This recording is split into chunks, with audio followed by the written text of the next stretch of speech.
முருகப்பெருமானின் அற்புதங்களில் ஒன்றுதான் சிவன்மலை சுப்பிரமணிய சுவாமி கோவிலில் உள்ள ஆண்டவன் உத்தரவு பெட்டி. திருப்பூர் மாவட்டம் காங்கேயம் அருகேயுள்ள சிவன்மலை சுப்பிரமணிய சுவாமி கோவிலில் ஆண்டவன் உத்தரவு பெட்டி உள்ளது.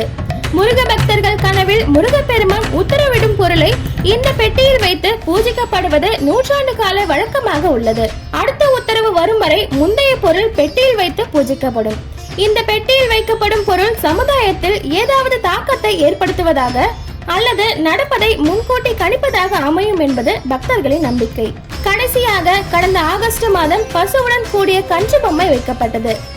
இந்நிலையில் சேலம் மாவட்டம் தாரமங்கலத்தை சேர்ந்த முருக பக்தரின் கனவில் முருகப்பெருமானின் உத்தரவாக நிறைப்படி நெல் வந்துள்ளது. எனவே நிறைப்படி நெல்லை உத்தரவு பெட்டியில் வைக்கப்பட்டுள்ளது. ஆண்டவன் உத்தரவு பெட்டியில் நிறைப்படி நெல் இடம்பெற்றுள்ளதால் நாட்டில் வேளாண்மை செழிக்கும், அரிசி மற்றும் நெல் விலையில் மாற்றம் வரும் என்று கோவிலில் கூறப்படுகிறது.